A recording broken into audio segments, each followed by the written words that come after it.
हरे राम राम राम हरे हरे।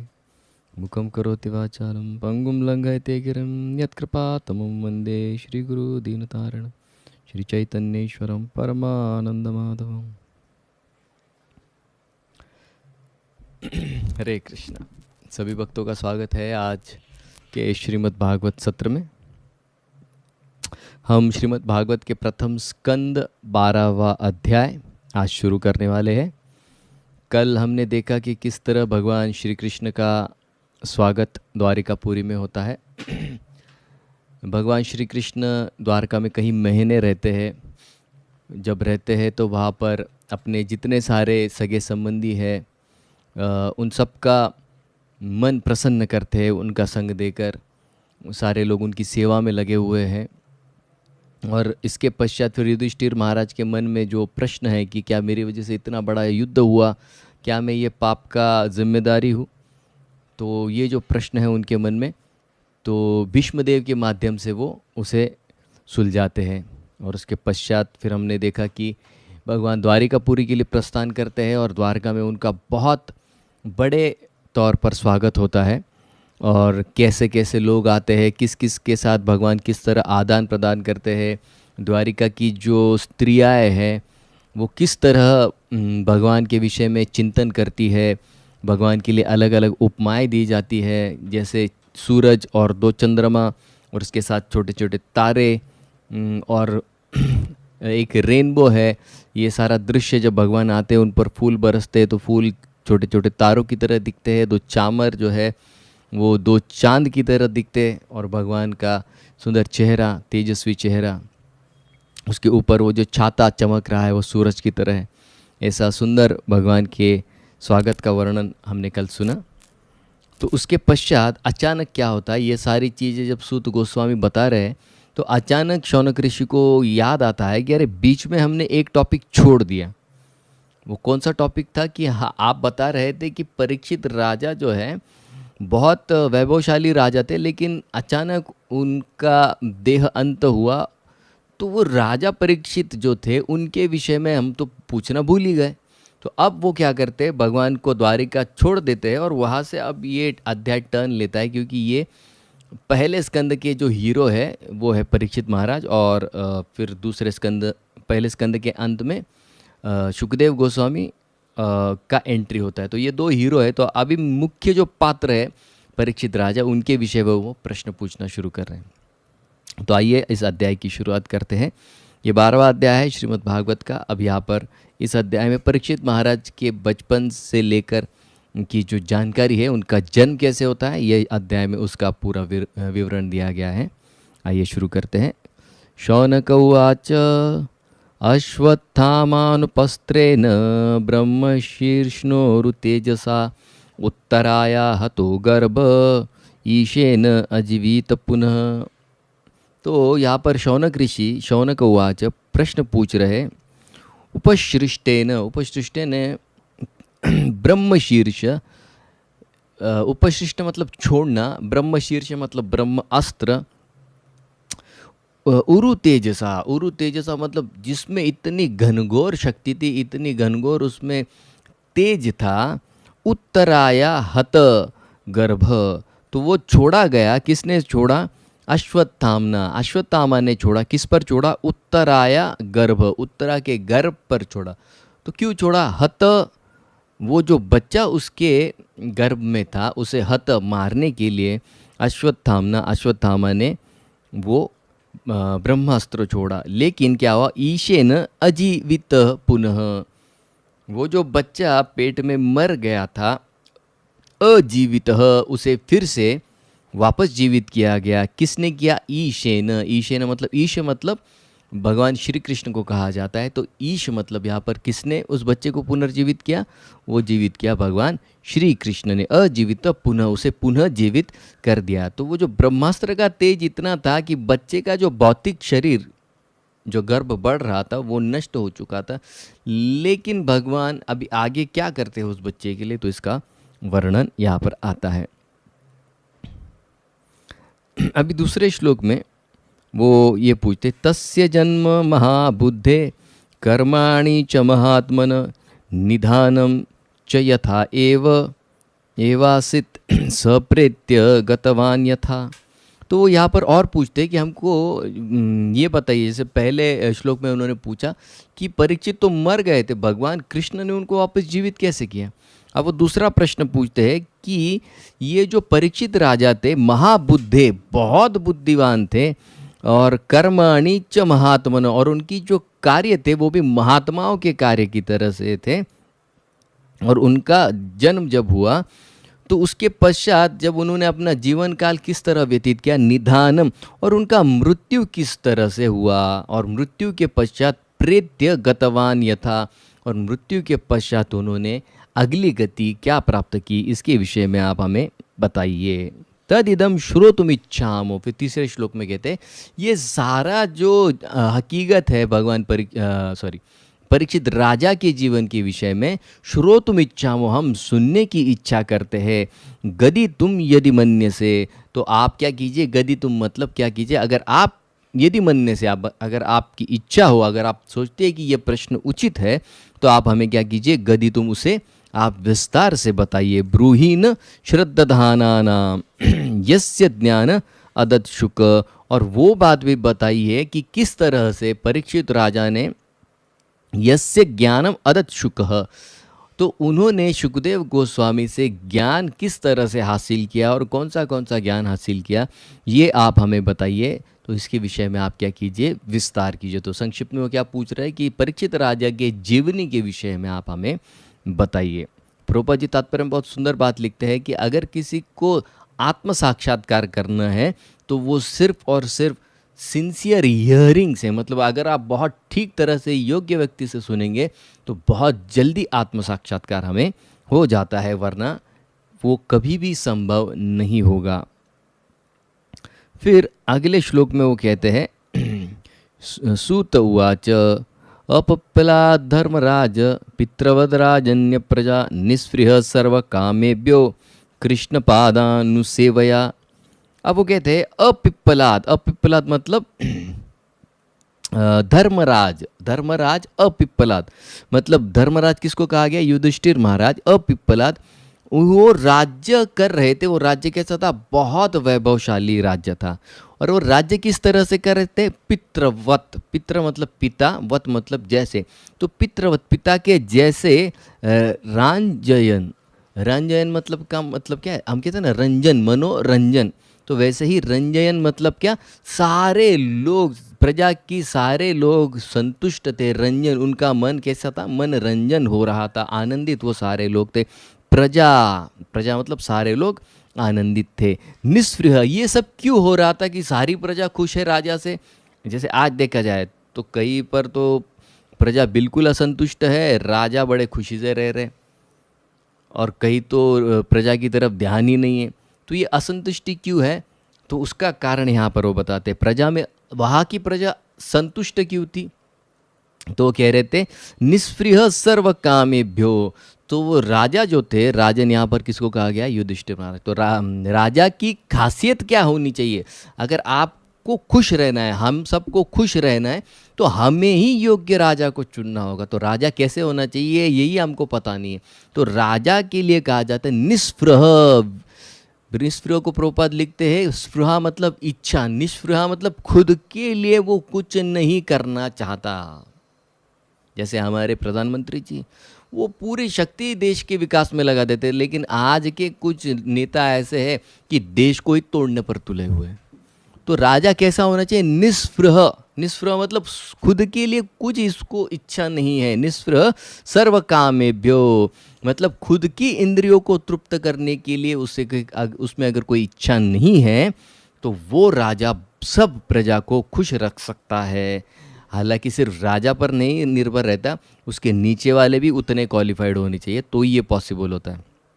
वरना वो अच्छा है और नीचे सब माल खराब है तो नहीं वो आ सकता है सारी चीज़ें। तो राजा भी उसी तरह से होना चाहिए, और जो उसके मंत्री है वो भी उस क्वालिटी के होने चाहिए। तो ये सब राजा में ये सारे गुण जो यहाँ पर बताए गए, निष्प्रिय सर्वकामेभ्यो रंजनया प्रजा बड़ी आनंदित थी। तो क्यों हुआ, कृष्ण पद अनुसेवया, क्योंकि युधिष्ठिर महाराज निरंतर भगवान श्री कृष्ण की सेवा में लगे थे।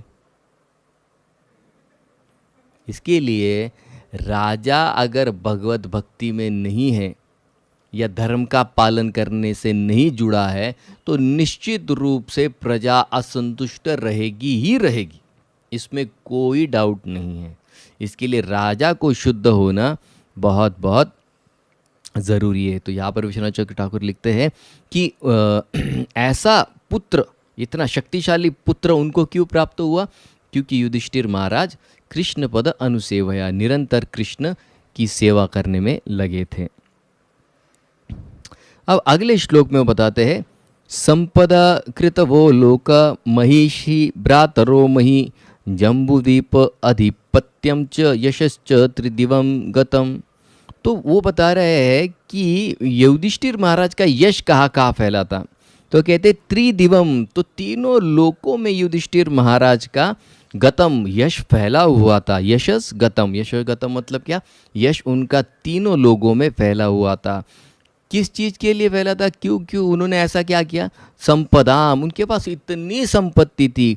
कृतवान, उन्होंने ऐसे 3 बड़े बड़े अश्वमेध यज्ञ किए। लोकह मतलब उनके पास सारी भौतिक सुख सुविधाएं थी और एक अगला जो उनका गंतव्य था वो भी अच्छा था। महिषी, उनकी पत्नी इतनी क्वालिफाइड थी, पत्नी इतनी सुंदर थी और दिव्य गुणों से भरी हुई थी माता द्रौपदी, तो उसके कारण भी उनका यश बढ़ा। देखिए, पत्नी अगर चरित्रवान है तो निश्चित रूप से पति का यश बहुत ज़्यादा बढ़ता है, अपने आप बढ़ता है, उसके लिए कुछ करना नहीं पड़ता है। तो महिषी मतलब उनकी पत्नी की वजह से उनका यश बहुत बड़ा हुआ था। भ्रातर अपने भाइयों की वजह से बढ़ा था। मही, वो जो पृथ्वी पर अपना आधिपत्य जमाए थे उसकी वजह से उनका जो इतनी ज़मीन उनके पास थी। फिर अधिपत्यम मतलब जो उनका एक राट, वो सारे पृथ्वी के सम्राट थे। च यश, और उनका यश, इसकी वजह से वो सारे तीनों लोगों में बहुत बहुत प्रसिद्ध थे। तो इतने प्रसिद्ध थे कि प्रभुपाद जी तात्पर्य में लिखते हैं कि स्वर्ग के निवासी राह देख रहे थे कि कब युधिष्ठिर महाराज पृथ्वी को छोड़कर स्वर्ग में रहने के लिए आए। देखिए, आज है कोई ऐसा राजा जिसको, हाँ हम लोग कुछ लोग उन इच्छा रखते होंगे कि कब इनके नाम के आगे स्वर्गवासी आए, क्योंकि इतना परेशान करके रखा है कि लोग स्वर्ग में भेजने की उनको तैयारी करते हैं, लेकिन स्वर्ग वाले लेंगे ऐसा लगता है? स्वर्ग में जाने के लिए भी बड़ी पात्रता लगती है। तो स्वर्ग के निवासी आते थे यज्ञ के समय, सारे लोग देख सकते थे, कॉमन मैन भी देख सकता था स्वर्ग के निवासियों को। इतना ही क्या, साउथ इंडिया में श्री संप्रदाय के जो अलवार रहे, तो उनके जो बहुत पहले के आखिरी 12वें जो अलवार रहे वो आए थे 8वीं सदी में। तो ऐसा कहा जाता है कि 8वीं सदी तक लोग देवी देवताओं को यहाँ पर देख सकते थे। ये इसी कलयुग की 8वीं सदी तक सारे लोग देवी देवताओं को देख सकते थे, ऐसा उनके चरित्र में वर्णन आता है। तो देवी देवताओं को कोई देखना बड़ी बात नहीं, लेकिन उस तरह का व्यक्ति चाहिए जो उनको बुला सके, उनका दर्शन सबको करा सके अपनी शक्ति से। तो ये युधिष्ठिर महाराज में शक्ति थी। क्यों थी? क्योंकि वे निरंतर कृष्ण के सेवा में लगे थे, कृष्ण चिंतन में लगे थे, इसके लिए ये सारी चीज़ें वो कर पाए। किम ते काम सुरस्पृहा मुकुंदो मनसद्विजा अधिजहारु मुदम राज्ञा क्षुदितस्य यथा इतरे। तो वो यहाँ पर बता रहे हैं कि युधिष्ठिर महाराज का यश इतना प्रसिद्ध हुआ, इतने वो वैभवशाली थे कि उन्होंने देवताओं के भी मन को हर लिया था। लेकिन ये सब क्यों हुआ? क्योंकि वो बता रहे हैं, फिर से वही बात को दोहरा रहे हैं, मुकुंद मनसा, क्योंकि उन्होंने अपने मन में भगवान कृष्ण को, भगवान मुकुंद को स्थान दिया था और उनकी सेवा में वो पूरी तरह निमग्न होने के कारण से ये सारा यश उनको बड़ी आसानी से प्राप्त हो गया। तो श्रील प्रभुपाद जी तात्पर्य में 2 चीज़ें लिखते हैं कि इस जगत में 2 चीज़ें प्राप्त करने से ही लोग संतुष्ट होते हैं। पहला है, एक तो भौतिक सुख सुविधाएं करने से लोगों को संतुष्टि मिलती है, या जो मुक्त व्यक्ति है उनको भगवान की सेवा में संतुष्टि मिलती है। लेकिन भौतिक संतुष्टि कैसी है? भौतिक संतुष्टि कुछ समय के लिए रहती है, लेकिन बाद में वो इतनी घनघोर असंतुष्टि में उसका परिवर्तन होता है, फिर डिप्रेशन जैसी बीमारियां, मानसिक बीमारियां शुरू हो जाती है। क्यों होती है? क्योंकि वो असंतुष्टि किसके कारण है? क्योंकि वो आत्मा अंदर जो है भगवान के प्रेम के लिए तरस रहा है। जैसे छोटा बच्चा होता है तो उसकी ज़रूरतें माँ बाप पूरी कर देते, थोड़ा बड़ा हो जाता है तो खेलकूद में दोस्त उसकी मदद कर देते, इच्छाएं पूरी कर देते, थोड़ा और बड़ा हो जाता है, कॉलेज की पढ़ाई वढ़ाई में मन लग जाता है, उससे थोड़ा आगे बढ़ता है, फिर कोई उसके जीवन में आता है, आती है, उससे मन लग जाता है। स्त्री है तो पुरुष है तो स्त्री जीवन में आते फिर थोड़ी संतुष्टि लगती है, फिर आगे बच्चे आते थोड़ा संतुष्ट लगता है, फिर आगे चल के समाज में कोई पद मिल जाए तो थोड़ी संतुष्टियाँ।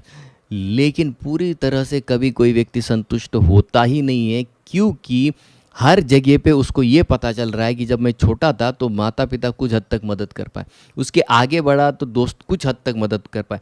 हर जगह उसको एक ही चीज़ की अनुभूति होती है कि ये मुझे इनकम्प्लीट लग रहा है, इसलिए दूसरा कुछ लाइए। असंतुष्टि के को दूर करने के लिए अलग अलग चीज़ें उसको नेचर देते जाता है, लेकिन एंड में उसका एक ही कंक्लूजन आता है कि मुझे कोई संतुष्ट नहीं कर सकता है। इसके लिए प्रभुपाद जी तात्पर्य में लिखते हैं कि आत्मा परमात्मा के प्रेम को खोज रहा है, लेकिन वो बाहर खोज रहा है। लेकिन परमात्मा का प्रेम बाहर नहीं है, परमात्मा का प्रेम अनुभव करना है तो वो अंदर है। इसके लिए हमें क्या है, अभी मन की दिशा बदलनी होगी, बाहर से अभी अंदर जाना होगा। तब जब वो प्रेम हम अनुभव करेंगे तो फिर इस जीवन में कभी भी असंतुष्टि की अनुभूति नहीं करेंगे। तो यहाँ पर प्रभुपाद जी तात्पर्य में वो चीज़ बताते हैं।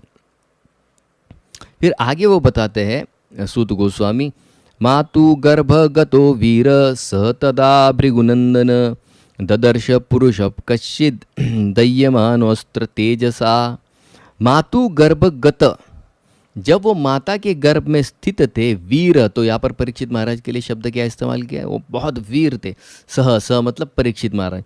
तदा भृगुनंदन ददर्श, जब वो माँ के गर्भ में थे, ददर्श, उन्होंने देखा, कुछ तो देखा उन्होंने। क्या देखा उन्होंने?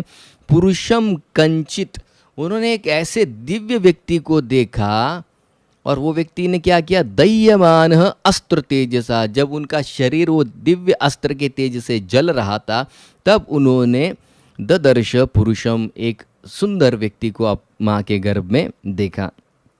तो यहाँ पर प्रभुपाद जी तात्पर्य में लिखते हैं कि 7वें महीने तक उस बच्चे की चेतना बहुत विकसित नहीं होती है, लेकिन 7वें महीने के पश्चात जब चेतना विकसित हो जाती है तो वो सारे सुख दुखों का अनुभव प्राप्त कर लेता है। तो यहाँ पर फिर आगे वो बताएंगे कि परीक्षित महाराज 10वें महीने में थे तब ये हादसा हुआ था, तो उनकी चेतना काफ़ी विकसित हो चुकी थी, इसलिए वो जान पाए कि कौन व्यक्ति अंदर आया है और वो उसे देख पाए। तो यहाँ पर वो बताते हैं कि उन्होंने देखा, और उनके लिए जो शब्द इस्तेमाल किया गया है वीर, तो वो इतने शक्तिशाली थे माँ के गर्भ में ही कि जब ऐसी घनघोर, वो जो इतना हीट जनरेट किया था ब्रह्मास्त्र ने, वो उसे जैसे कोई लड़ाई करने वाला शूर शक्तिशाली व्यक्ति लड़ता है शत्रु के साथ, वैसे वो उस तेज के साथ लड़ रहे थे। इसके लिए उनको यहाँ पर क्या कहा गया है? वीर। देखिए, बच्चा है 10 महीने का, पेट में, ये बाहर भी नहीं आया है, वो 10 महीने के बच्चे को कह रहे वीर है, क्योंकि ऐसा तेज था, कोई सर्वसाधारण व्यक्ति होता तो नहीं झेल पाता। तो यहाँ पर तो ठीक है कि भगवान ने वो उनको नया शरीर दिया, लेकिन जो आत्मा ही है अगर वो डर जाए तो फिर वो शरीर ही नहीं धारण कर पाएगा, फिर उसको निकाल कर फिर से उसका सेटिंग करके फिर से माँ के गर्भ में उसको डालना पड़ेगा, तब वो माँ के गर्भ में 9 महीने शांति से। नहीं तो वो जो अनुभव है, वो अनुभव, इसलिए गरुड़ पुराण में कहा गया है कि व्यक्ति जब माँ के गर्भ से बाहर आता है तो माँ के गर्भ से आने का जो झटका इतना जोर का होता है कि पिछले सारी चीज़ें वो अपने आप भूल जाता है, क्योंकि वो भगवान की कृपा है। अगर पिछला सब याद आ जाए कि मेरे पति ने या मेरी पत्नी ने पिछले जन्म में क्या किया था, सुख चैन से जी पाएंगे, सास ने क्या किया था, ससुर ने क्या किया था, सब याद आएगा तो जी पाएंगे, नहीं जी पाएंगे। तो नए जन्म की जो नई शुरुआत है वो अच्छी तरह से हो, तो ये फैसिलिटी, कई लोग पूछते हैं पिछले जन्म का क्यों नहीं, अरे याद आएगा तो जी पाएगा क्या, पागल हो जाएगा। तो ये फैसिलिटी निसर्ग को देनी पड़ती है, भगवान को करा कर देनी पड़ती है कि भैया ये जो तू नया जीवन तूने खुद डिज़ाइन कराया है वो तू आनंद से जी। तो यहाँ पर वो बता रहे हैं कि 10वें महीने में ये हुआ, लेकिन उन्होंने बड़ी शक्ति से उस चीज़ का सामना किया, इसके लिए उनको कहा गया है वीर। अब जब उन्होंने उस व्यक्ति को देखा तो उन्होंने क्या देखा, उस व्यक्ति को कैसा था वो व्यक्ति, तो कहते अंगुष्टमात्रमलम स्फुरट पुरट मौलिनम अपिव्यत दर्शनम श्यामम तड़ित वास समच्युत। तो वो परमात्मा का साइज बताते हैं, वो जो व्यक्ति वहाँ पर आया वो कितना बड़ा था, तो इतना। तो हमारे परमात्मा ऐसे कहा जाता है कि अंगूठे के साइज के बराबर होता है। अंगुष्ट मात्रम अमलम, अमल मतलब क्या, उनमें कोई मल नहीं था, बहुत दिव्य वो थे। स्फुरट पुरट मौलिनम, स्फुरट मतलब बड़ा तेजस्वी, पुरट मतलब सोने का, और मौली मतलब क्या, मुकुट उस व्यक्ति ने पहना था। अपिव्य दर्शनम, और इतना सुंदर था, अपिव्य दर्शनम इतना सुंदर देखने में था, और कैसा था, श्यामम काले वर्ण का वो व्यक्ति था। तड़ित वाससम, और उनका जो धोती था तड़ित इतना चमक रहा था, मानिए कहीं बिजली वहाँ पर चमक रही हो। अच्युत, और वो कौन थे, अच्युत भगवान श्री कृष्ण वहाँ पर आए थे। तो भगवान श्री कृष्ण ने खुद का विस्तार किया। जैसे अभी कोई कह सकता है कि अरे इतना छोटा बच्चा और अंगूठे के साइज के बराबर भगवान कैसे देख पाए, तो विश्वनाथ चक्रवर्ती ठाकुर कहते हैं कि भगवान ने खुद का विस्तार किया, जानबूझकर विस्तार किया, ताकि ये बच्चा ठीक से देख सके कि क्या है। अब बोलेंगे तो पेट का बच्चा दिखता है, नहीं, उसे वो फैसिलिटी भगवान करा कर देते हैं, तभी वो देख पाता है। तो भगवान उसको फैसिलिटी भी देते हैं कि आप देखिए मुझे, मैं आपको बचाने के लिए यहाँ पर उपस्थित हूँ, आप चिंता मत कीजिए। तो भगवान का जो वर्ण है वो कैसा था, काले बादल की तरह। और भगवान ने कैसे धोती पहनी थी, एकदम पीतांबर चमकने वाली। तो मानिए काले बादल में जैसी बिजली चमकती है, उस तरह से उस उत्तरा के गर्भ में भगवान ने प्रवेश किया। और वहाँ पर वो बताते हैं कि भगवान अचानक उत्तरा के गर्भ में प्रकट हुए, जैसे कोई बिजली चमकती है। कैसे, जैसे आग जब जंगल में लग जाती है, तो अभी माता उत्तरा के गर्भ में आग लगी है ना ब्रह्मास्त्र की, और उस आग में, जैसे जंगल में जब आग लग जाती है तो हाथी का बच्चा अगर उसमें पकड़ा जाए तो कैसे वो जलता है, तो उसे बचाने के लिए प्रयास किया जाता है। उसी तरह से उत्तरा के गर्भ में जो आग लगी है ब्रह्मास्त्र में, तो वहाँ पर ये हाथी रूपी परीक्षित महाराज वहाँ पर है, उन्हें बचाने के लिए भगवान अब उत्तरा के गर्भ में प्रवेश किए हैं। तो ये वो सुंदर सा दर्शन भगवान का लेते हैं। श्रीमद दीर्घ चतुर्बाहु तप्त कांचन कुंडलम क्षतज अक्षम गदापानिम आत्मानं सर्वता दिशम परिभ्रमंतम उल्कुभि भ्रमयंतम गदामुहु। तो फिर भगवान जब गर्भ में प्रवेश किए तो क्या कर रहे थे, वो इस श्लोक में बताया। तो श्रीमत दीर्घ चतुर्बाहु, भगवान ने 4 हाथ धारण किए। तब तक कांचन कुंडलम, और भगवान के जो कान के कुंडल थे बड़े चमक रहे थे। शतज अक्षम, और भगवान की आंखें कैसी थी, लाल लाल हो गई थी। व्यक्ति की आंखें कब लाल होती हैं, याद कीजिए, आपके घर में कोई व्यक्ति की आंखें लाल लाल कब होती है, 2 ही टाइम होती है, एक तो वो पी के आया होगा, नहीं तो गुस्से में होगा। तो यहाँ पर भगवान इतने गुस्से में थे, इतने गुस्से में थे। क्यों गुस्से में थे, परीक्षित ने क्या किया था, परीक्षित ने कुछ नहीं किया था।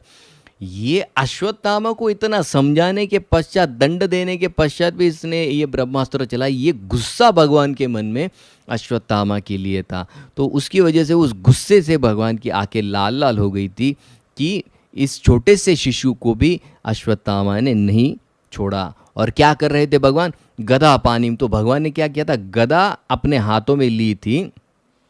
आत्मानम सर्वतो दिशा, और भगवान ऐसे घूम रहे थे बार बार, भ्रमयंतम, वो गर्भ के इर्द गिर्द ऐसे घूम रहे थे। क्यों घूम रहे थे, परिभ्रमितम उलुक भी, तो इसके लिए ताकि वो जो ब्रह्मास्त्र का तेज है तो भगवान उसको न्यूट्रलाइज करते हैं। जैसे अगर किसी एटॉमिक रिएक्टर में अगर रिएक्शन ज़्यादा फास्ट हो जाता है तो उस रिएक्शन को रोकने के लिए लीड बार डाल देते हैं अंदर, तो उससे वो जो एटॉमिक रिएक्शन है वो धीमा हो जाता है, क्योंकि वो सब एब्जॉर्ब कर लेता है। तो उसी तरह से भगवान अपने दिव्य अस्त्र से क्या कर रहे थे, वो सारे हीट को एब्जॉर्ब कर रहे थे, ताकि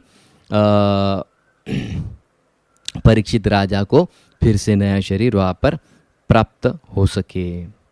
अस्त्र तेज स्वगदया निहारम इव गोपति विधमंतम सन्निकर्षे पर्यिकष्ट क इत्यसो। तो वो बता रहे अस्त्र तेज स्वगदया, तो अस्त्र का जो तेज था स्वगदया अपनी गदा से वो सारा तेज उन्होंने खींच लिया। कैसे खींच लिया तो उदाहरण देते हैं, निहारम इव गोपति, गोपति किसका नाम है? सूरज का नाम है।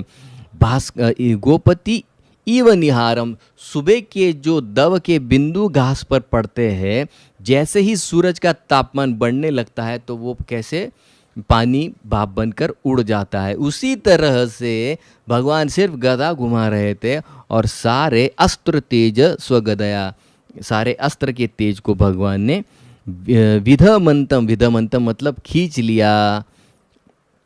और ये क्या हो रहा है? पर्यकष्ट मतलब परीक्षण को ही वहाँ पर कर रहा था, देख रहा था कोई व्यक्ति। मतलब कौन देख रहा है यहाँ पर? वो बता रहे हैं कि परीक्षित राजा ये सारी चीज़ें देख रहे थे। तो परीक्षित राजा क्या सोच रहे हैं? देखिए बच्चा सोचता भी है। तो जब उन्होंने देखा कि ये व्यक्ति इर्द गिर्द घूम रहा है और अपनी गदा को लेकर यहाँ वहाँ भाग रहा है, तो उनके मन में विचार आया कि अरे ये व्यक्ति मुझे क्यों मेरी सुरक्षा कर रहा है? ये तो मेरा कोई सगा संबंधी भी है भी नहीं, फिर भी ये मेरी रक्षा क्यों कर रहा है?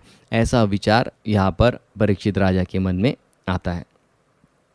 अब जब भगवान ने देखा कि अरे ये बच्चा तो मेरी तरफ देख रहा है और घूर घूर के दिख रहा है, बार बार देख रहा है, तो भगवान क्या करते? विदूय तत् अमेयात्मा भगवान धर्मगुप्त विभु मीशतो दशमासस्य तत्र एव अंत ददे हरि। तो करते विधूय, विधूय का मतलब क्या है? कंप्लीटली वॉश्ड ऑफ, मतलब पूरा धोया, पूरा प्योर है। तद अमेयात्मा भगवान धर्मगुप्त, धर्मगुप्त मतलब क्या? जो धर्म की रक्षा करते हैं। विभु मतलब भगवान श्री कृष्ण। मीशत, मीशत मतलब ये जो बच्चा जब देख रहा था, दशमासस्य, दशमासस्य मतलब क्या? 10 मास का ये बच्चा है।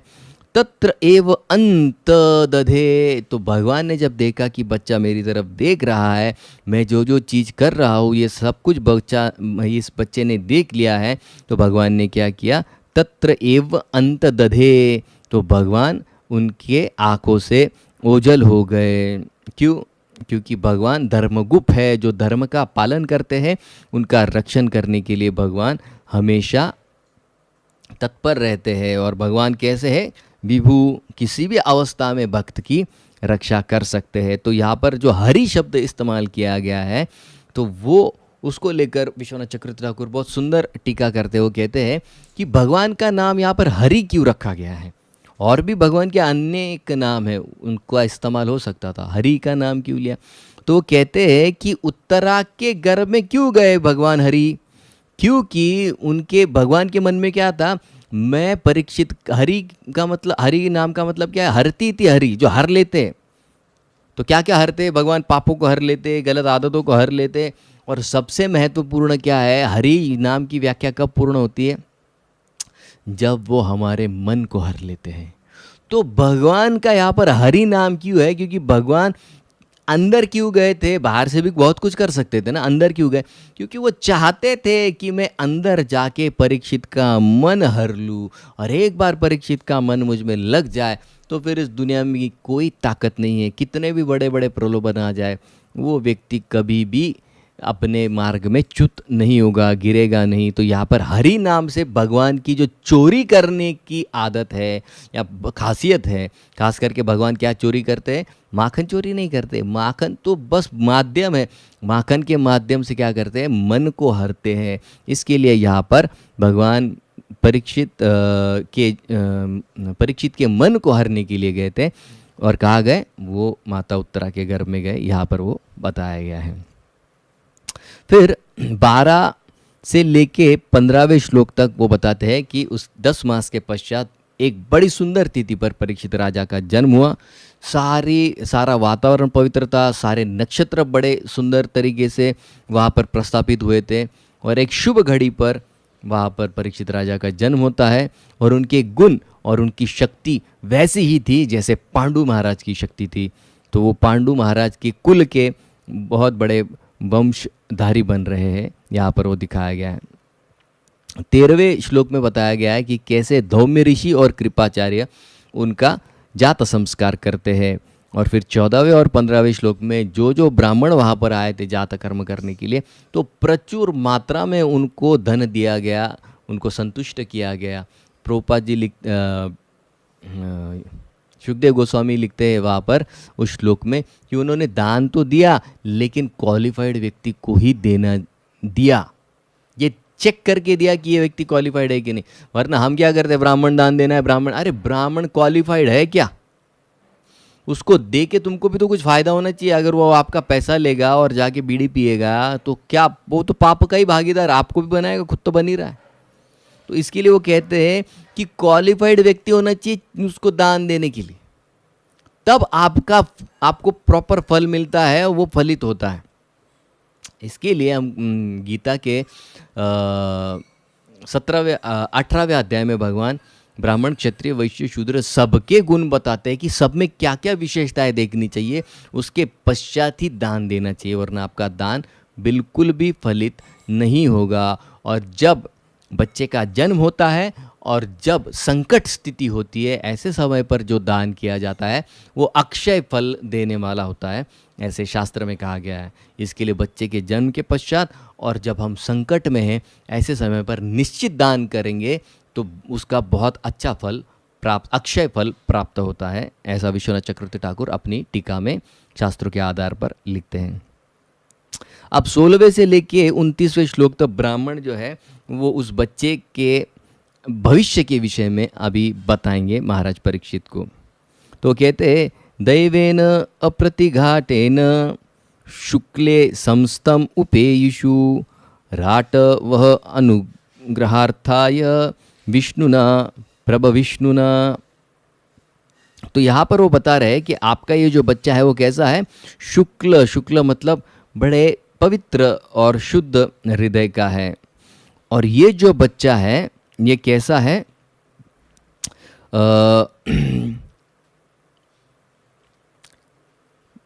विष्णुना प्रभविष्णुना, ये बच्चा ऐसा है जिसका रक्षण स्वयं भगवान विष्णु ने किया है। क्यों किया है, कोई पूछ सकता है। अनुग्रह अर्थाय, सिर्फ इसके लिए किया युधिष्ठिर महाराज क्योंकि भगवान आपसे बहुत प्रेम करते थे और आपके प्रेम के कारण, अनुग्रह अर्थाय, आपके प्रेम के कारण उन्होंने ये बच्चे को बचाया है। वरना वो कहते हैं दैवेन अप्रतिघाटेन, वरना वो ब्रह्मास्त्र इतना तेजस्वी था, इतना शक्तिशाली था कि इस बच्चे को और कोई नहीं बचा पाता। सिर्फ आपका प्रिय करने के लिए भगवान विष्णु ने स्वयं, भगवान कृष्ण ने स्वयं उत्तरा के गर्भ में जाकर उस बच्चे को बचाया है। क्यों, आपके प्रेम के खातर। तो प्रभुपाद जी 2 कारण लिखते हैं परीक्षित राजा को क्यों बचाया गया। पहला कहते हैं क्योंकि वो बड़े पवित्र हृदय के थे, शुक्ल मतलब शुद्ध थे। और दूसरा भगवान की इच्छा थी कि कुरुवंश जो है, पांडवों का जो वंश है वो चालू रहे, क्योंकि पांडवों के 5 ही पुत्र मारे गए थे और कोई पुत्र बचा नहीं था। और आगे भी ऐसा कोई माध्यम नहीं दिख रहा था कि पुत्र प्राप्त किया जा सके। तो यही परीक्षित राजा एकमात्र उनकी संतान रही थी जिसका रक्षण करना बहुत ज़रूरी था। तो भगवान ने क्या किया, उनके बच्चे की रक्षा की ताकि इस पृथ्वी को एक अच्छा राजा मिले और यहाँ की प्रजा सुखी रहे। तो फिर वो आगे बताते हैं कि देखिए भगवान ने खुद इनको बचाया, तो इनका एक नाम क्या होगा, भगवान के नाम से जुड़ा एक नाम इनका होगा। वो कहते हैं तस्मान नामना विष्णुराट इति लोके भविष्यति न संदेहो महाभाग महाभागवतो महान। तस्माद नामना, तो इस बच्चे का नाम, एक नाम क्या होगा, विष्णुराट। विष्णुराट मतलब क्या, जिसको स्वयं भगवान विष्णु ने रक्षण किया है। इति लोके भविष्यति, भविष्य में इस व्यक्ति का वो एक नाम होगा। न संदेहो महाभाग, और इसमें आप अभी ये जब सब युधिष्ठिर महाराज सुन रहे हैं तो उनके मन में संदेह आता कि क्या ये बच्चा वाकई में इतना वैभवशाली है। तो वो कहते न संदेह हो, अरे आप संदेह क्यों कर रहे हैं, ये वाकई में ये बच्चा इतना वैभवशाली, न संदेह हो, क्योंकि ये कैसा महाभाग, ये बड़ा भाग्यवान है, महाभागवत और भगवान का बहुत शुद्ध भक्त है, इसके लिए आप क्या कीजिए, न संदेह, इसमें कोई संदेह की बात नहीं है युधिष्ठिर महाराज कि ये बच्चा निश्चित रूप से भगवान के द्वारा रक्षित है और भगवान का महान भक्त ये बनने वाला है। तो ये यहाँ पर वो बताते हैं। आगे वो कहते हैं, अब यहाँ से युधिष्ठिर महाराज बोलना शुरू करते हैं। तो युधिष्ठिर महाराज उनको कुछ पूछते हैं। श्रीराज उवाच अपि एष विस्मय राजऋषीन् पुण्यश्लोकान् महात्मन अनुवर्तितस्वित् यश साधुवादेन सत्वम। तो यहाँ पर कहते हैं युधिष्ठिर महाराज, श्रीराज उवाच मतलब युधिष्ठिर महाराज अभी कुछ बोल रहे हैं। तो कुछ उनके मन में अभी भी इतना कहने के पश्चात भी कुछ डाउट है। तो वो डाउट पूछने के लिए वो यहाँ पर अभी बात कर रहे हैं। तो कहते हैं श्री राज उवाच अपि, अपि शब्द देखिए इतना ज़्यादा डाउट है कि पहला ही शब्द वो क्या पूछ रहे, वाकई में ये बच्चा होगा क्या, उतना क्या होगा, कैसा होगा बच्चा, वाकई में ये बच्चा कैसा होना चाहिए। उनके मन में क्या है, विस्मयन, विस्मयन मतलब राजऋषिन, राजऋषि मतलब क्या ये सारे राजाओं में श्रेष्ठ होगा, पुण्य श्लोक मतलब क्या ये पुण्यवान होगा, महात्मन ये महात्मा होगा, अनुवर्तित यशः साधुवादेन क्या ये अपने कुल का यश चारों दिशाओं में फैल पाएगा, साधुवादेन सत्तम क्या ये भगवान का भक्त होगा। ये चिंता उनके मन में है, इसलिए अपि इस शब्द से वो सारी चीज़ों को शुरुआत करते हैं। तो यहाँ पर वो पूछ रहे हैं कि क्या ये बच्चा वैभवशाली होगा, एक संत राजा की तरह होगा, पुण्यवान होगा, क्या यह हमारे कुल का नाम आगे चलकर रोशन करेगा। ये सारे प्रश्नों का उत्तर वो उन पुरोहितों से चाहते हैं जो अगला भविष्य बताने में सक्षम है। इसलिए पुरोहित भी कैसा होना चाहिए, उसको वाकई में कुछ नॉलेज हो। पोपट वाले के पास जाते हैं हम लोग कई बार, पोपट वाला कुछ निकालता है, अभी पोपट वाले को पता होता तो पोपट क्यों रखता। पोपट को अगर इतना ज़्यादा पता है तो पैसा पोपट को देना चाहिए ना। तो कहने की बात क्या है, नॉलेज वाला व्यक्ति चाहिए जो ये सारी चीज़ें ठीक ठीक से जान पाए। तो यहाँ पर युधिष्ठिर महाराज उनको सारे प्रश्नों के विषय में पूछ रहे हैं। अभी 19 से लेके 25वें श्लोक तक अभी वो जो ब्राह्मण है, पुरोहित है, वो क्या कहते हैं इसके विषय में चर्चा यहाँ पर शुरू। तो 19 से 25वें श्लोक में वो बताते हैं कि किस तरह से ये व्यक्ति अलग अलग आपके कुल के जितने बड़े बड़े राजा हुए हैं उन राजाओं के गुणों को कैसे धारण किया है। सारे राजाओं के साथ उनकी तुलना की जाती है और उनके एक एक गुण के साथ उनकी तुलना होती है। तो यहाँ पर वो बताया गया है। तो 19वें श्लोक में बताते हैं कि लोगों का पालन पोषण करने में ये कैसे होंगे, ये इक्ष्वाकु महाराज की तरह होंगे और मनु की तरह होंगे जो बहुत अच्छी तरह से सारे लोगों का पालन करेंगे। वो कहते हैं कि सत्य बोलने में ये भगवान रामचंद्र की तरह होंगे। देखिए किसके साथ तुलना की गई, सत्यवचनी होगा तो कैसा होगा, भगवान राम। एक बार शब्द दे दिया तो दे दिया। आजकल तो लोग इतनी बार घुमाते, कल देता हो पैसा, परसों देता हो पैसा, इतना घुमाते हैं कि वो व्यक्ति कई बार जिसका पैसा वो मर जाता है। तो एक शब्द पे कोई व्यक्ति रहता ही नहीं है। तो यहाँ पर वो कहते हैं कि एक बार शब्द दिया तो किस तरह पालन करेंगे, भगवान रामचंद्र की तरह। फिर 20वें श्लोक में कहते हैं दान देने में किसकी तरह होंगे, ये शिबी महाराज की तरह दान देने में होंगे।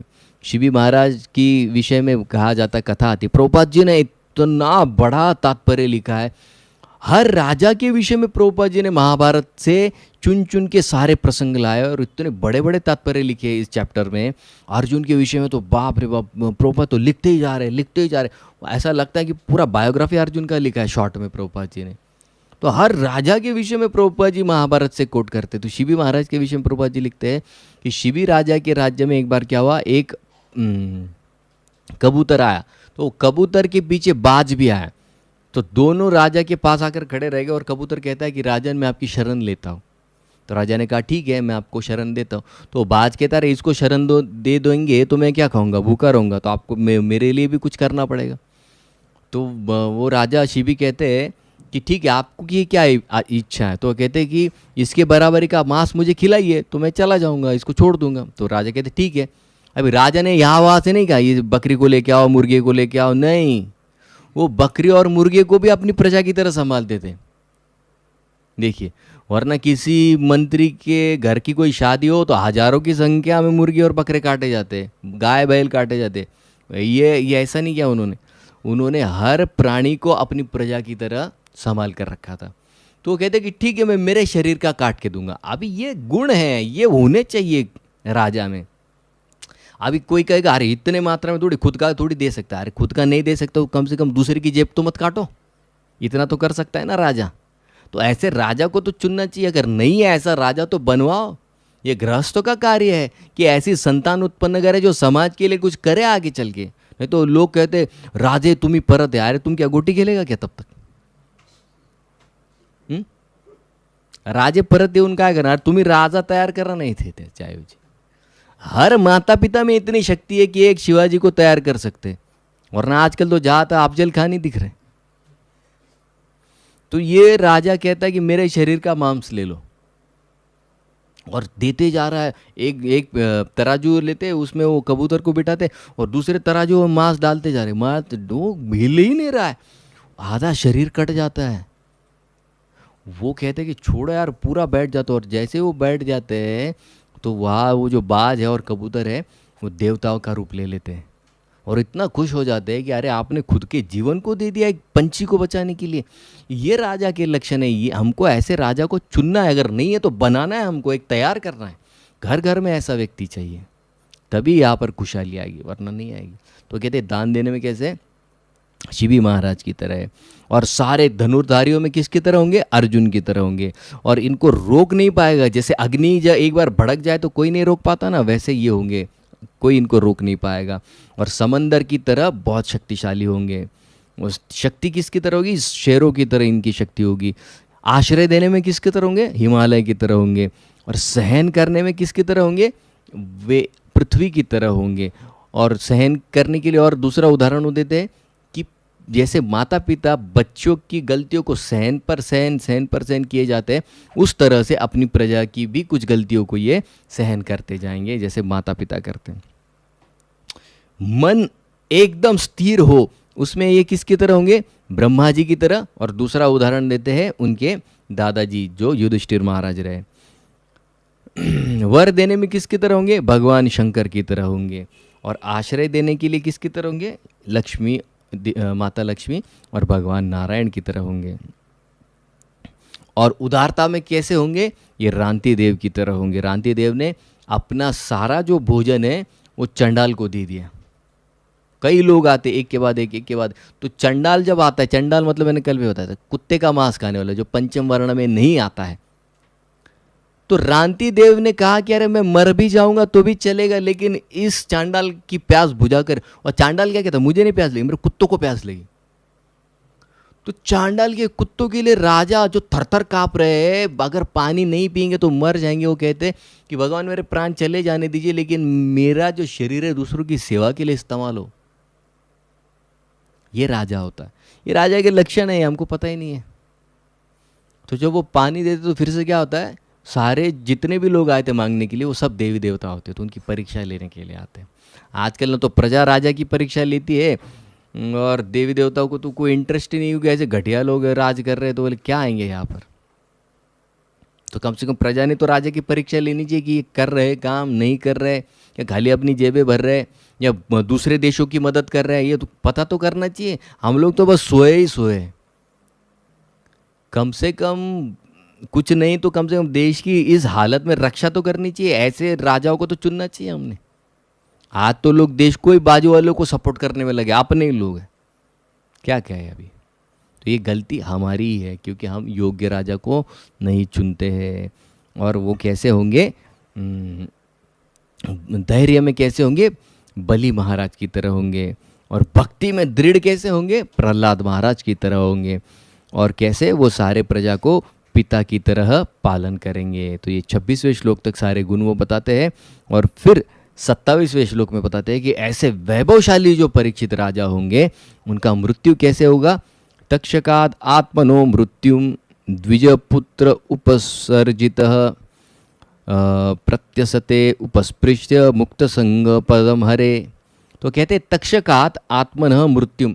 तक्षक नाम का एक सांप आएगा, वो उनको जब डस लेगा तो इनका मृत्यु हो जाएगा। कोई कहेगा कि अरे तक्षक क्यों आएगा, तो द्विज पुत्र उपसर्जित, वो किसी ब्राह्मण के पुत्र द्वारा भेजा हुआ होगा, मतलब ब्राह्मण उनको शाप देगा कि 7 दिन में आपका एक तक्षक नाम के सांप के माध्यम से आपका मृत्यु हो जाएगा। तो ऐसी स्थिति में वो क्या करेंगे, प्रपत्यसते, मतलब वो जाकर भगवान श्री कृष्ण का आश्रय ग्रहण करेंगे। पदम हरे, मतलब भगवान श्री कृष्ण का आश्रय ग्रहण करेंगे। तो कैसे आश्रय ग्रहण करेंगे, भगवान कृष्ण तो चले गए धाम में, तो कहते हैं उपश्रुत्य मुक्त संग, भगवान के विषय में सुनेंगे। क्या सुनेंगे, श्रीमद् भागवत सुनेंगे। उससे क्या होगा, मुक्त संग, सारे आसक्तियों से वो मुक्त हो जाएंगे और पदम हरे, भगवान कृष्ण के धाम वापस चले जाएंगे। तो वो यहाँ पर बता रहे हैं कि किस तरह से उनका मृत्यु होगा। तो प्रभुपाद जी तात्पर्य में लिखते हैं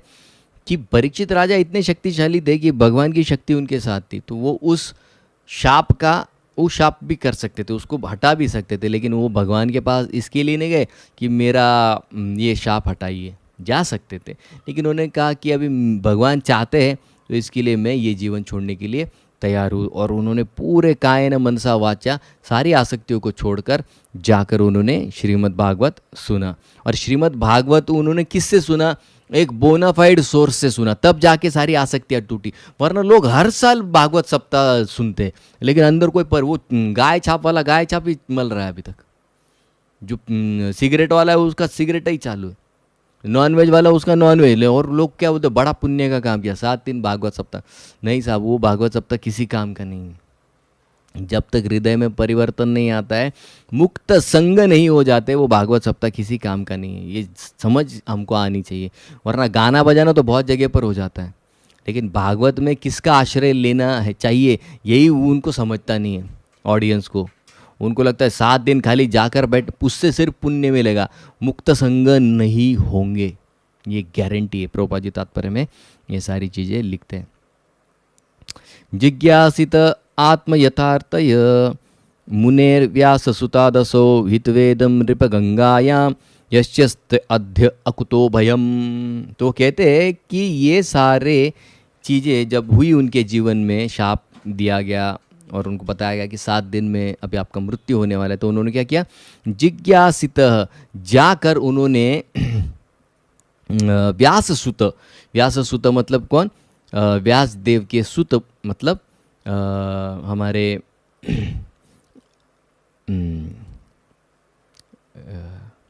व्यासदेव जी के सुत, उनसे उन्होंने क्या किया, जिज्ञासित, उन्होंने सुखदेव गोस्वामी से जिज्ञासित मतलब उन्होंने उनसे इंक्वायरी की, किसके विषय में, आत्म यथार्थयः, उन्होंने आत्म साक्षात्कार के ज्ञान के विषय में इंक्वायरी की। मुने, वो व्यासदेव जी के सुत कैसे थे, सुखदेव गोस्वामी बहुत बड़े मुनि थे, बहुत प्रकांड पंडित वो थे, उन्होंने सारे शास्त्र अपने पिता से सुने थे। असौ हित्वा, हित्वा मतलब क्या, उसके पश्चात उन्होंने अपना इदम, सारे भौतिक उनकी जो कामनाएं थी वो मिट गई। गंगायाम यशसी अध्य, और जब उन्होंने भागवत गंगा जी के तट पर सुना, अकुतो भयम, पूरी तरह से निर्भय वो हो चुके थे। इसके लिए भागवत अगर हम सुनते हैं तो अकुतो भयम, हमें हर चीज से भय की मुक्ति होते हुए दिखाई देनी चाहिए। तभी हमको समझना चाहिए कि हम अच्छी तरह से भागवत सुन रहे हैं। और 29वें श्लोक में वो बताते हैं कि जब सारे उनके जीवन में क्या क्या घटनाएं होने वाली है, ये जब उन्होंने ब्राह्मणों से सुना, तो फिर से युधिष्ठिर महाराज, अभी पहले ब्राह्मण तो चले गए जात कर्म वाले, ये दूसरे सेट है जो उनका भविष्य बता रहे, तो उनको भी उन्होंने यथा योग्य पुरस्कार दिया। जो क्वालिफाइड ब्राह्मण थे उनको दान दिया और वहाँ से वो आशीर्वाद देकर चले गए। और अभी 30 से लेकर 36वें श्लोक तक वो ये बताएंगे कि किस तरह परीक्षित राजा का बचपन गुजरा और कैसे वो धीरे धीरे बड़े होते गए। तो 30वें श्लोक में बताते हैं कि क्यों उनको परीक्षित नाम आया। स एष लोक विख्यात परीक्षित इति यत् प्रभो, तो तीनों लोकों में उनका नाम क्या हुआ, विख्यात, परीक्षित। परीक्षित मतलब जो परीक्षण करता है, इति प्रभु है, वो राजा को बता रहे हैं। पूर्वम दृष्टवम अनुध्यायन, पूर्व मतलब पहले माँ के गर्भ में दृष्टम जो उन्होंने देखा, अनुध्यायन उसका बार बार वो ध्यान कर रहे थे, वो व्यक्ति जिसको उन्होंने देखा उसका बार बार वो क्या कर रहे थे, अनुध्यायन उसके विषय में बार बार चिंतन कर रहे थे। परीक्षेत और वो परीक्षण कर रहे थे कि क्या ये वही, बाहर आने के पश्चात गर्भ से वो हर एक व्यक्ति का परीक्षण, क्या ये वही व्यक्ति है, नहीं ये वही व्यक्ति है। परीक्षेत ऋषु हर व्यक्ति को वो चिंतन में क्या है, अंदर जो व्यक्ति देखा है और बाहर जो व्यक्ति मैच हो रहा है क्या, मैच हो रहा है क्या। तो चिंतन में कौन था उनके सदैव, भगवान श्री कृष्ण। इसके लिए हर व्यक्ति का परीक्षण करते थे, इसलिए उनका नाम क्या हुआ, परीक्षित। तो प्रभुपाद जी तात्पर्य में लिखते हैं कि ये जो परीक्षण करने की आदत उनको बचपन से लगी तो वैसे ही हर माता पिता की जिम्मेदारी है कि उन्होंने अपने बच्चे को भगवान श्री कृष्ण का चिंतन करने की फैसिलिटी देनी चाहिए। तो प्रभुपाद जी कहते हैं कि मेरे पिता की वजह से बचपन से ही मैं कृष्ण भक्ति से जुड़ गया, तो उनके पिताजी ने उनको राधा गोविंद जी के विग्रह ला कर दिए थे और प्रभुपाद जी रोज उनकी आराधना करते थे। तो प्रभुपाद कहते हैं कि बचपन से ही मैं राधा गोविंद जी की सेवा करता था, जगन्नाथ रथ यात्रा करता था और मेरे पिताजी ये सारी चीज़ें मुझे ला कर देते थे और उनकी वजह से मुझे इतना कृष्ण भक्ति का आकर्षण उत्पन्न हुआ। तो आपने वो कहते हैं उनके पिताजी के विषय में कि मेरे पिताजी शुद्ध भक्त थे और उनकी वजह से मुझे कृष्ण भक्ति प्राप्त हुई। फिर 31वें श्लोक में वो कहते हैं कि कैसे वो अपने माता पिता की गाइडेंस में बढ़ रहे थे। स राजपुत्र ववृद्धे असु शुक्ल इवोडपम अपूर्यमान पितृभिर काष्ठभिर इवसो अन्वहम। सह राजपुत्र, राजपुत्र यहाँ पर कौन है, छोटे परीक्षित राजा। ववृद्धे, ववृद्धे मतलब वो बढ़ रहे थे। असु, असु मतलब कैसे, बड़ी जल्दी जल्दी वो बढ़ रहे थे। जैसे शुक्ल इव उड़प, जैसे चंद्रमा जब पूनम की तरह बढ़ता है तो कैसे वो जल्दी जल्दी जल्दी जल्दी 15 दिन में बढ़ जाता है, वैसे अपने पितृ भी मतलब अपने पिता, माता और पिता के गाइडेंस में, माता पिता तो नहीं थे लेकिन दादाजी जो थे सारे उनके पितृ भी, तो उनके गाइडेंस में ये व्यक्ति वैसे ही बढ़ रहा था जैसे पूनम का चांद 15 दिन में पूरी तरह बढ़कर पूर्ण खिल जाता है, वैसे ही दिन ब दिन अपने दादाओं के गाइडेंस में और उनके प्रोटेक्शन में, रक्षण में ये बच्चा जल्दी जल्दी बढ़ रहा था। अब होता क्या है कि बच्चा यहाँ पर बढ़ रहा है और युधिष्ठिर महाराज के मन में एक विचार आता है कि मेरे हाथों से जो इतना बड़ा पाप हुआ है, अभी हालांकि हुआ नहीं था लेकिन उनको लग रहा था कि युद्ध में जो लोग मारे गए वो मेरी इच्छा की वजह से मारे गए, तो वो चाहते थे कि उस पाप से मुक्ति प्राप्त करें।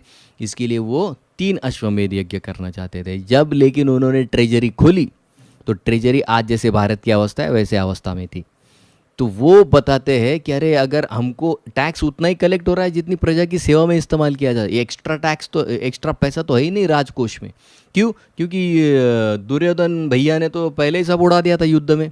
हस्तिनापुर के जब वो राजा थे तो कुरुक्षेत्र की युद्ध के लिए सारा पैसा खर्च कर दिया, ट्रेजरी में कोई पैसा है नहीं। अभी जो टैक्स आ रहा है वो तो सिर्फ लोगों की सेवा के लिए काम आएगा क्योंकि लोगों को भी तो फैसिलिटी देनी है।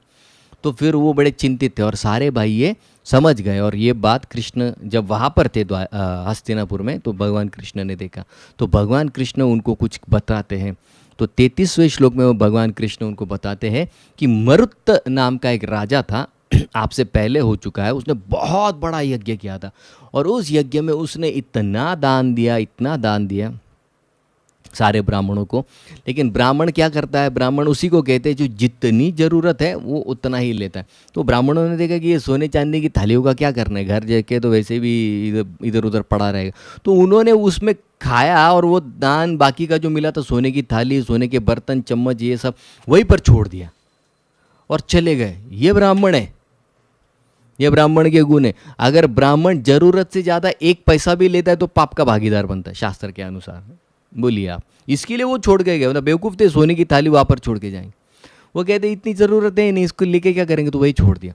तो भगवान कृष्ण अर्जुन को बताते हैं कि आज भी वो धन वैसा ही पड़ा हुआ है, तो तू क्या कर अर्जुन, उस पर तो वैसे भी कोई प्रोपराइटर है नहीं, वो कोई उसको ले नहीं रहा है।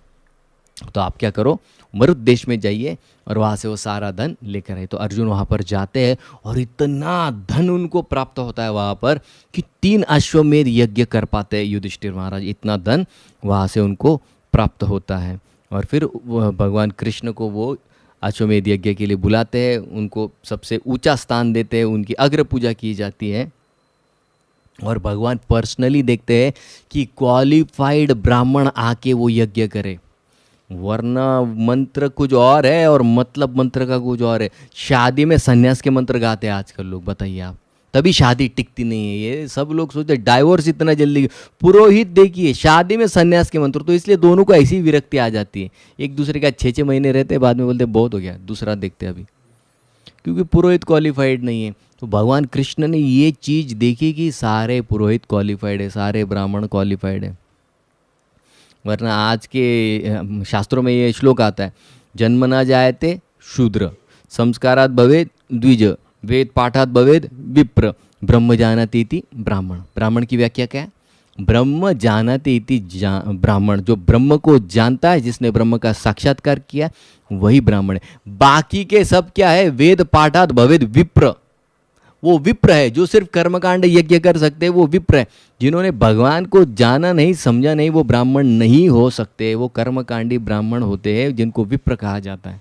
उनकी भी निश्चित रूप से बहुत आवश्यकता है समाज को आगे बढ़ाने के लिए, क्योंकि उनके पास वो ज्ञान है शास्त्र का जिससे वो किसी की भी इच्छा को पूर्ण कर सकते हैं। लेकिन उतनी शुद्धता उन ब्राह्मणों में होनी चाहिए, तभी वो इच्छा पूरी कर सकते हैं। और फिर भगवान श्री कृष्ण जब देखते कि सारे ब्राह्मणों के माध्यम से यज्ञ पूरा सफल हो गया, तो उनको बहुत आनंद होता है। और फिर भगवान सबकी वहाँ पे विदाई लेते हैं और भगवान वहाँ से, जैसे हमने ये पिछला रिकैप वहाँ पर हो रहा है, तो वो बता रहे हैं कि जब 3 यज्ञ हुए, तो 3 यज्ञ के पश्चात भगवान ने कहा कि अब मैं द्वारिका जा रहा हूँ। और जैसे कल के अध्याय, दोनों अध्याय में हमने देखा, फिर वहाँ से 3 अश्वमेध यज्ञ कराकर भगवान द्वारिका वापस लौट गए। तो यहाँ पर हमने देखा कि परीक्षित राजा का जन्म हुआ है। अब कल हम बहुत महत्वपूर्ण चैप्टर है उसको देखेंगे कि अब परीक्षित राजा जब राजा बनने वाले हैं और पांडवों को घर भी छोड़ना है, तो वो चीज़ के लिए क्या चीज़ प्रेरणादायी होती है, वो कल के अध्याय में हम देखेंगे। हरे कृष्णा।